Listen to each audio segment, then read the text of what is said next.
Hello, hello, hello. Welcome to another episode of the GSMC Wrestling Laureate podcast brought to you by the GSMC Sports Network. I'm your host, Eric Rodriguez, here every Monday through Friday, 8 p.m. Pacific time, 11 p.m. Eastern time. Here to talk about everything in terms of professional wrestling, all the action inside and outside of the ring, backstage news, drama, wrestling, injury updates, inactive statuses, and stuff like that. If it makes major news, wrestling headlines from Stardom, New Japan Professional Wrestling, AEW, WWE, of course, one of the most popular ones. But all in all, if it makes major news, wrestling headlines, we talk about it here on the show. Hope you guys are having a great, fantastic Tuesday. Hope you guys had a great Monday. I know starting off the week, it can always get, it can always be a little bumpy here and there, especially if you live in, Southern California right now, where there was a massive heat wave that was kind of messing with the connection. Luckily, I did kind of have trouble starting, some of my online, overlays today, which hopefully, we can go through the show pretty smoothly. And there's a huge fire in San Bernardino, so my thoughts and prayers are for, everybody that's included in that. So, yeah, let's go ahead and dig on into this show. So, guys, first and foremost, thank you so much for tuning into the show. We have a lot of talent, a lot of content on the way for you today. Our first segment, of course, we're going to review WWE Monday Night Raw. In our second segment, we're going to talk about NXT. Third segment, we're going to talk about Charlotte Flair and WWE's plan for her, admitted her return. So when she comes back, WWE already has like a storyline in place. And then we're going to talk about Monday Night Raw. Monday Night Raw as of October, I think October 7th, they said. It's going to start only being 2 hours. It's going back down to a 2 hour show.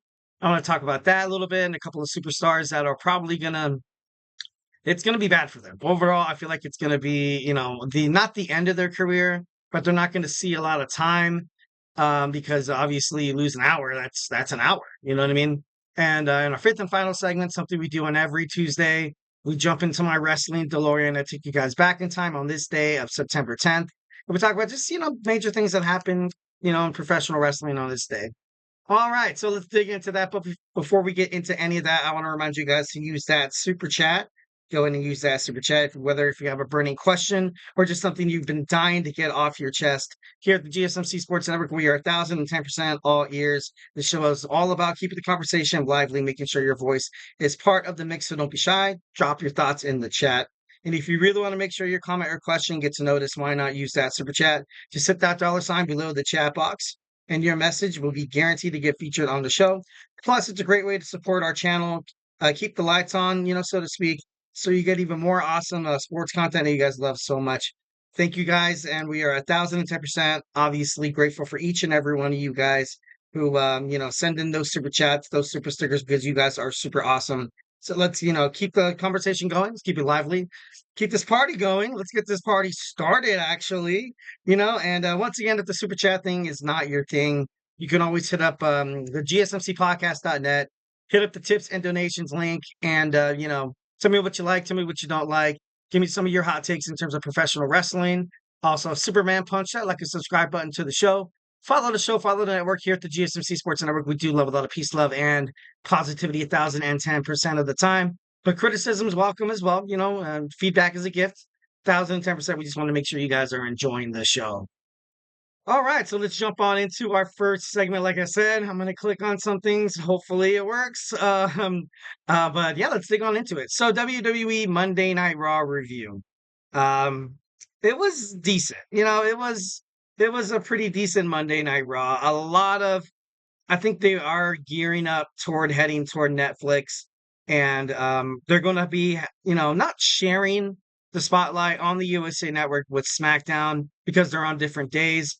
But I think this is going to be a great way for Nick Aldis and Adam Pearce to kind of, work out a couple of kinks, maybe have some superstars jump ship to Friday Night SmackDown, and maybe some vice versa.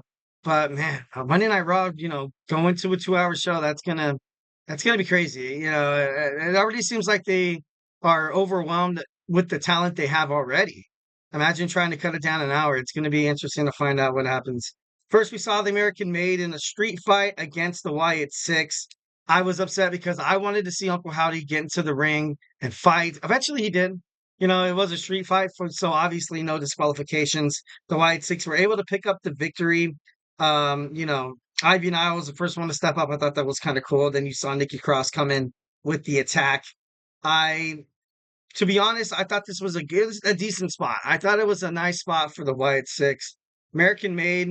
We were waiting as wrestling fans. I know I have. I was waiting for Chad Gable to finally, team up with these two guys, the Creed brothers, and just, make a name for themselves. But, being the first target of the Wyatt Six obviously doesn't make it easy. It doesn't make it easy, and it definitely in some way I feel like kind of hurt the group. I don't think they're going anywhere because of how much talent these superstars have. But after this angle with the Wyatt Six and American Made, something's got to change. Something's got to change. It's going to be kind of amazing to find out their storyline heading into that. And plus, I kind of have a message for the USA Network. You know, you got to stop running that cricket ad. You got to stop running with the American Alpha, with the American Made or Alpha Academy, and then you have Otis and Chad Gable all buddy buddy. Like what it used to be. And I wonder why they are still allowing that ad to run. It kind of defeats kayfabe a little bit, but all in all, I know it's just a plug for WWE for sponsors, but I don't know. For me, I'm like, it's just kind of funny whenever it comes on. It's just not that it doesn't make me smile, not that I'm like, man, I kind of miss when Otis and Chad Gable, were tag teaming it together, and I thought that was pretty cool. Next we have Finn Balor. Finn Balor talking about how he reached down, how Damien Priest basically held down Finn Balor, and to a sense, it could be true. It could be true. He challenged to Damien Priest to a match at Bad Blood. Maybe a stipulation might be added to it. I'm not 1,010% sure. I wouldn't be against it, but Finn Balor, is one of those superstars. I feel like Triple H pushed him as soon as he got out of NXT. He was, front runner and he did win the WWE Universal Championship. And then he got injured. And then when he came back, he was never really pushed again. They put him in this stable with the Judgment Day, which I kind of thought was stupid. The moment I saw Finn Balor, I was like, you know what, like, I get it. But then, the push wasn't for Finn. The push was essentially for Damian Priest. And Finn Balor was kind of just there along the way. Like, I was like, okay, so now you have this guy, Damian Priest, leading the group now. So Finn Balor will probably not see a title shot for quite some time, which I disagree with because I think he's an electric superstar. He is, a little smaller than the rest, but that WWE World Heavyweight Championship, man, I respect Gunther. Obviously, I respect Gunther, but I don't know. Right now, the championship on the Raw side seems a little, I don't want to see mean, but seems a little weak. Like, you know what I mean? Like, yes, Gunther is a ring general, and he is good at promos, and he's good at, talking mess and, getting into his heads of his opponents. But right now, it seems like WWE Monday Night Raw is kind of like, the Triple H era kind of started off a big bang in early April. And now, maybe a renaissance period where they're like, okay, we're going to Netflix. I feel like, because I know Gunther's not going to hold that title longer than 6 months. I guarantee you he's not going to have that title heading into Royal Rumble or, or even, I don't know, maybe Survivor Series might.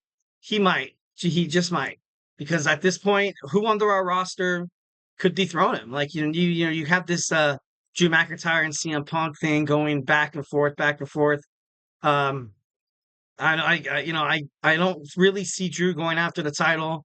I could see maybe how they would have a CM Punk taking on Gunther, where CM Punk would be complete babyface and Gunther would be heel, and CM Punk wins his championship back or wins the WWE World Heavyweight Championship. That could possibly be a way, but no, but anyways, Finn Balor, you just don't think of his name anymore, and it sucks. And it sucks, and it's not our fault. It's not the WWE Universe's fault. Overall, Finn Balor was, kind of held down by WWE Creative, and kind of voiced his frustration during this promo, which I thought was kind of justice. I kind of liked it. Next, we saw Jade Cargill and Bianca Belair defeat the Unholy Union for the WWE Women's Tag Team titles. Bret the Hitman Hart was at Calgary, Alberta, Canada. I thought it was kind of cool. Overall, he's definitely one of the best Canadian champions in the world. Gunther came out. Of course, he came out saying that he's the best there is now. You know what I mean? Like, then he goes to mention Bill Goldberg. He goes to mention the guy who essentially, got him retired. The reason why Bret Hart was forced to retire was that kick that Goldberg should have told Bret was coming. He claimed he did, but he did miss the spot, and Goldberg was actually he was known for missing spots and missing cues, and overall, like just hurting his opponent. That's a lot like that WCW did. They brought in these guys that weren't really particularly like crazy good and trained, but just like, oh, this guy's just gonna have squash matches, or this guy's gonna be the next big thing. And he was popular in WCW, so I don't think Goldberg was a complete failed mission. But as Bret Hart, you can only imagine the frustrations that that the what if, and then Sami Zayn came out to back up Bret the Hitman Hart, and building up momentum toward this match with Gunther. I don't think Sami Zayn has what it takes to take down Gunther for the World Heavyweight Championship. Overall, I think maybe something will happen. Something's going to happen, but it should be interesting to find out what happens next. Next, we saw Dominic Mysterio defeat Dragon Lee in a match. Last time they met, Dragon Lee dethroned Dominic Mysterio of his NXT North American Championship. So Dominic got revenge. We saw the Pure Fusion Collective lose against Lyra Valkyria, Zelina Vega, and their mystery partner. Of course, I knew it. It was Natalya. Natalya came back in her hometown. I thought it was kind of cool. All the fans respect the hell out of her. So I don't know. I thought it was pretty crazy. But, first and foremost, you saw the promo that Sonya Deville cut before the match started. And she said, how Lyra Valkyria and Zelina Vega should worry about their failures. When in reality, I feel like this Pure Fusion collective faction has kind of performed under par. I don't think, the fans obviously they react to her. They're, a couple of bad guys, well, a couple of bad girls, but that sounds kind of weird. Uh they're heels. They're heels, so to speak. This is something that I didn't think was going to happen. I thought this was going to be good for Shayna Baszler. I thought it was going to be good for Zoe Stark. I thought it was going to be great for Sonya Deville, but so far it's, seems like it's taken a step back. Maybe they try to find something better in the future. But right now, with the Unholy Union, you also have damage control you got to worry about. There's so many. I feel like there's a lot of women heels right now. I do. I do feel like there's a lot of, heels. That's why you saw Rhea Ripley kind of jump ship to the babyface, which is perfect for her. I feel like WWE, it was about time. I feel like it was about time. All right, next you saw Drew McIntyre come out, and at first he was livid, absolutely livid, talking about the bracelet, of course, the bracelet, and how CM Punk thought he can just challenge for the World Heavyweight Championship, and then he goes and he challenges Wade Barrett, and then Nick Aldis comes out, he's like, look, like this, no, Adam Pearce came out, he's like, look, this got to stop. I want this to be over between you two. So the trilogy is going to end at Bad Blood, Hell in a Cell. We kind of saw that one coming too. CM Punk taking on Drew McIntyre. Winner take all. Winner has all the bragging rights. But will that be the end? I hopefully it will be, because I want to see these guys fight for singles championships. I don't want to see these guys really fight each other anymore. Not that it hasn't been decently entertaining, but I want to see Drew McIntyre fight for the championship. I want to see CM Punk try to get his hands on Gunther, or maybe perhaps Braun Breaker. But I don't know. I just think that these two is better, kind of separated. All right, next we have the New Day, the New Day's future. Like they had a promo, did not even mention anything about breaking up, or no more carrying across. It's a storyline that essentially died once when this whole Odyssey Jones thing kind of happened, the allegations and stuff, which kind of sucks. But at the same time, a lot of people didn't want to see the New Day break up. You kind of saw him, Xavier Woods and Kofi Kingston kind of patch things up a little bit, but overall I thought it was decent. It was decent. Next, we have Rey Mysterio taking on Finn Balor. I thought it was actually a pretty good match, but at the end of it, you saw Finn Balor get DQ'd, which I was kind of like, really? Really, you're gonna have these guys put on a halfway decent match on WWE Monday Night Raw. It's just gonna end in disqualification. I thought that was a little bit of a slap to the face. And finally we found out who's going to challenge Braun Breaker for the Intercontinental Championship. It's gonna be Jey Uso, last out Ilya Dragunov, Braun Strowman, and Pete Dunne. And I think Jey Uso he has a good shot. He definitely has a good shot. Putting all those rumors of him maybe potentially leaving the company because WWE creative is not really doing anything with his bookings or character development. So this could be big. This could be big for Jey Uso. All right, guys. So hey, do not go anywhere. We're gonna jump on into our next segment. We have WWE NXT tonight, and we're gonna preview it when we come back. So hey, do not go anywhere.